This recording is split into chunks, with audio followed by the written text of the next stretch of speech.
everybody. My name is Jeff Skinwade, and I think I love you. I'm here on behalf of FirstCom Music. Along with Ruben Ayala, produce the Velocity Music Library. We're happy to be involved in that. And our good buddy, Adrian Quesada, is here in town in Dallas at the Gas Monkey Bar and Grill. His band Brownout's in town performing. They're doing their Brown Sabbath set, which is like a Latin funk version of Black Sabbath. It's really, really cool. But Adrian did the Desperado Soul project for us. I'm a huge fan of his. He's an old friend of mine. And I figured now's a great time to catch up with him. He can tell us what his influences are, what he loves musically, and what went into Desperado Soul, which we're very, very happy about. I'm sure you've checked it out and you're digging it. So let's catch up with AQ. Let's see a little bit of the bar. Let's have a good time. It's going to go a little something like this.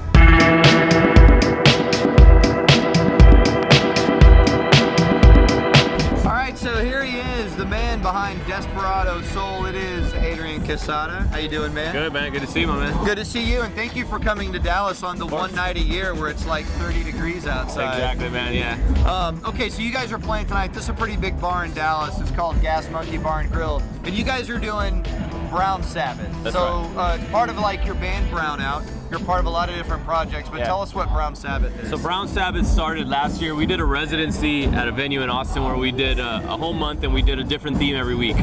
We did a Brown Caesar, which was a tribute to the James Brown album. Yeah, Black Caesar, right, and then, right. So it kind of started as a joke. We were in our band on tour one time. We were listening to Black Sabbath, and somebody was like, "Oh man, I don't mess with Black Sabbath. I listen to Brown Sabbath." And we were like, everybody kind of laughed, and we were like, "Wait a minute, that's actually kind of cool." So then we had that residency. One of the themes was Brown Sabbath. People just went nuts, man. We posted something about it on Facebook, and people just went nuts with the Brown Sabbath thing. And as soon as we started playing it, like our first rehearsal, we were like, "Oh man, this actually could turn into something." So we played it once.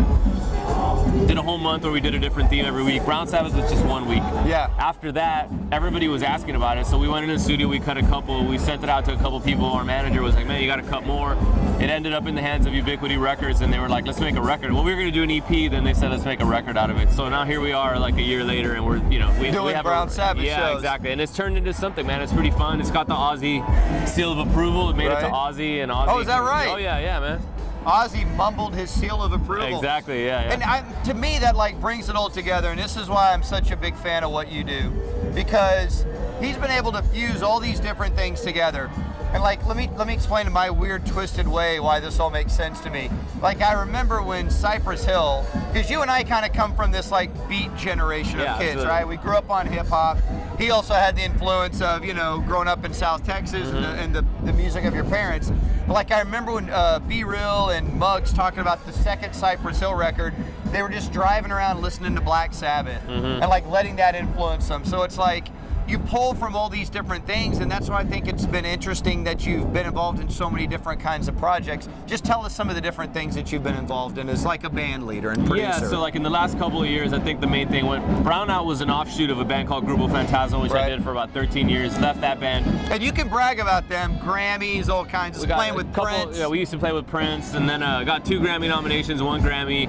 Left that group a couple of years ago to have more time and work on my studio stuff. Been producing for other artists. Brownout did the Brown Sabbath thing we've been kind of pushing this year. Was roped into another band last year with an old buddy of mine that I went to high school with named Dante Schwebel, and the band was called Spanish Gold. It was originally kind of more of his solo project. Yeah. He came and wanted me to produce it, and suddenly I got roped into he was like, "Man, let's just make this a band." That became Spanish Gold. Right. And I got to interrupt you because you guys played on Letterman, and you got the drummer from My Morning Jacket. Yeah. So he was a buddy of his, and he kind of connected us all. So that was pretty cool. It was kind of fun to, I grew up on, hip hop was the biggest thing I grew up on, but I also like rock and roll and stuff, like really cool rock and roll, and it was kind of fun to just do a rock and roll project. So that's what I've been kind of focusing on. I have a couple other little more like recording projects. I used to do Ocote Soul Sounds a lot. Really cool project. If you've never checked out Ocote Soul Sounds, that's you and Martin Perna from Antibalas. Yeah. Oh wait, I want to hear the story. How did he end up in Austin? So yeah, it's kind of a long story. I'll give you the medium-sized version, but so when Antibalas put out their first record, you remember that very first one? Yeah, I was a big fan of that one. My wife, who was my girlfriend at the time, had moved to New York for a bit, and she called me and was like, "Hey, so you never guess who my roommate is friends with?" And I'm like, "Who?" And she's like, "The Antibalas guys." I'm like, "Oh wow, crazy," because I was big into that first record, the one on Ninja Tune. And eventually she was like, hey, she was like, I met Martin, the guy who started the band. You guys would totally hit it off. You kind of remind me of each other, whatever. So they connected us in an email. We just kind of stayed in touch. I went up to New York once and I had him play on some stuff that I was working on. He eventually converted a Mercedes-Benz to run on veggie oil, which was like a decade ago, which was before people were doing it. Now there's a lot of resources for that in Austin. You know, there's a million mechanics who work on that stuff. There's a lot of veggie oil resources and people that do kind of more forward-thinking eco stuff with vehicles and whatever. But at the time, he was kind of a pioneer with that. So I remember he was like all about it. We spoke, and he was going to drive it down to Mexico, and he had bought some property down in Mexico, and he was going to go do a summer down there. So he stopped by my house on the way down, and the day he left to Mexico, I pulled up a couple of beats I was working on. He played some flute. We just kind of traded ideas over email, and that became the first Ocote record. On the way back to New York, his car broke down in Austin. Or like in San Antonio, like an hour away, and he drove like 20 miles an hour to Austin. Called me and was like, well, he had called me on the way down. He was like, yo, man, he's like, it's so fresh. He was like, I've been getting veg oil from Chinese restaurants, and I'm making it like across the country on like veg oil. He was like, I smell like French fries, but he was like, it's so fresh. He was really into it. He broke down on the way to Austin, but at the time that we couldn't get anybody to fix it. So he kind of got stuck there for a couple months, stayed at our house, and yada yada. And then we kind of formed this partnership as friends, as musical compatriots. And as of now, Ocote has become more of like kind of a side recording project because he moved back up to the Northeast. Antibalas has been busy pushing their record, and we have some new songs in the can, but I don't think we're going to be playing much anymore. But I have a couple of more recording style projects like that one. Do this thing with Sean Lee from the UK called Electric Peanut Butter Company. Another thing I do. And that's like a psych rock kind of trip. Yeah. We do that also all like over email, and the Ecocentrics, which is kind of like a bunch of songs I had laying around that I kind of started pushing, sort of more like the closest thing I've had to a solo project. And then besides that, just a lot of random studio work, producing for other people, and just trying to stay busy,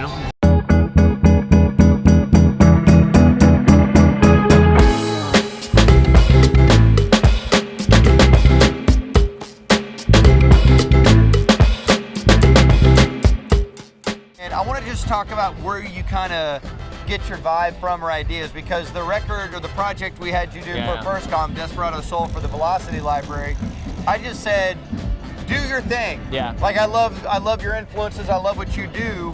And so how did you kind of get into a vibe? Because if you listen to the project, it's vast, there's a lot of different ideas, but there's a thread there. Yeah, exactly. There's a commonality, and I think I want some you to talk about some of that comes from, I think it was like the first summer I felt really really empowered to kind of take the lead on some of this stuff. In the past it's been like, I've kind of been dealt a theme and we kind of run with that, but it was the first time where I felt empowered to kind of tell this story of the stuff I've been working on. It was really informed by what I've been doing like the last couple of years, and I think, like you said, I think the common thread was that we grew up, and like, Martin, a bunch of my like musical, best buddies, we all grew up in the hip hop era, and we really went back and discovered all this music, at the time what we called like the dusty breaks and samples and stuff, all this old soul and funk music and whatnot. And I think that's actually kind of the common thread with all this stuff is that like it's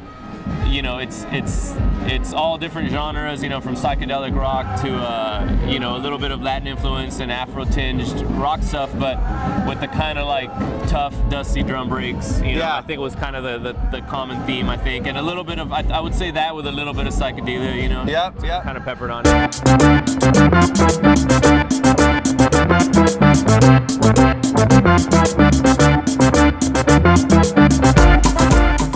I remember the first time I heard Grupo and what you guys sounded like, and then by the time you left them, what you guys sounded like, not stylistically, but sonically. Yeah. And I think just trying to find that sound where it's like, man, I want my new stuff to sound like the 70s record and the grit that it's got. And so you've gone through a lot of different, machinations, but now you've got your sound, and you've not only stylistically, but sonically as well. Yeah, and I think, I definitely get really obsessed with one thing. So like, if you would have caught me a year and a half ago, I wasn't really into like kind of the stacking, hip hop breaks drum. I got really into like live drums in the way like the 60s and early 70s drums where you almost can't even hear the bass drum. I got really obsessed with that, and then I got kind of to the point where I was like, man, I want to hear that like boom bap again. Yeah. And it was right when like you called, I'd already kind of been exploring that a little bit more, and I was like, man, that's like, you just can't get away from some of that boom bap, whether it happens from a live drummer or from, kind of playing with samples and stuff. And I think, what my really when I really kind of started, growing as a producer, I think was when I bought my first samplers and stuff like that when I was probably like 19, and MPC 2000, and then eventually like the Boss little sampler thing, the SP202. And so I really did that for such a long time, and then again I ended up putting that away and was like, man, I can do this live. And again, it was like fun to kind of whip out the beat machines again and get back to where I really like started to grow as a producer. It was like, okay, so do you know what you're gonna do next? Like, do you plan it out like, hey, there's a sound I want to explore and I'm gonna go here, or do you just start working? What's going on next? Man, I have a few things right now, and I'm in the process of, we just started a new Brownout record, and we're trying to, so right now where we're at was and by the way, to interrupt, if for folks who don't know, explain the Brownout sound. So Brownout started originally, so our band Grupo Fantasma, which has been around now for I guess 14 years this year. Before that, we used to just play a bunch of house parties and play like, kind of rocked out funk stuff, and especially stuff with like Latin breaks and stuff like that. Eventually that became Grupo, and then it got to the point where we were like, man, we should bring the Brownout thing back. So early on, we kind of started with this really like kind of Afro-Latin funk stuff, kind of b-boy heavy early on, Here we are now, like fast forward to this year, and we're doing this Brown Sabbath thing, and people have been really pushing us to keep on with the Brown Sabbath thing, and we love doing it, but it's more like something we want to have in our pocket to pull out when necessary. Right. But now we're at a point where we're like, well, how can we take that and influence that to do what we're gonna work on next to Brownout, and see what we our version of this. So that's where we're at. We just started a new Brownout record. The Echocentrics that we had spoken about, I started writing some of that. I just recorded about half the record, or just kind of rough. Got started on it a month ago. And then right now I'm building out a studio at home. So like if I'm not at Home Depot, I'm nailing away and messing shit up on walls and trying to get that going. So that's kind of where I'm at right now, is mainly trying to just get my studio up and running by the end of the year. And I have a million things always in my head. It's just like start shooting and see what sticks. Well, I want to say that we love having your project on Velocity as part of FirstCom. I think it's one of the coolest things we've ever done. Thank you, man. I appreciate that. We're so proud to have it. And it's cold out here. He's going to have to play guitar down there in a little bit. There's some beer to drink, so why don't we go on inside? Let's do it, man. Thanks for taking the time to talk to us. Yeah. You can check it out, Desperado Soul, part of the Velocity Library. He is Adrian Quesada. What's the Twitter handle? Adrian M. Quesada, yeah. Good Twitter follow as well. So check it out. The Grupo catalog, Brownout, Echocentrics, Soul Sounds. So much good stuff. Good music. Check it out. Thanks for hanging out with us.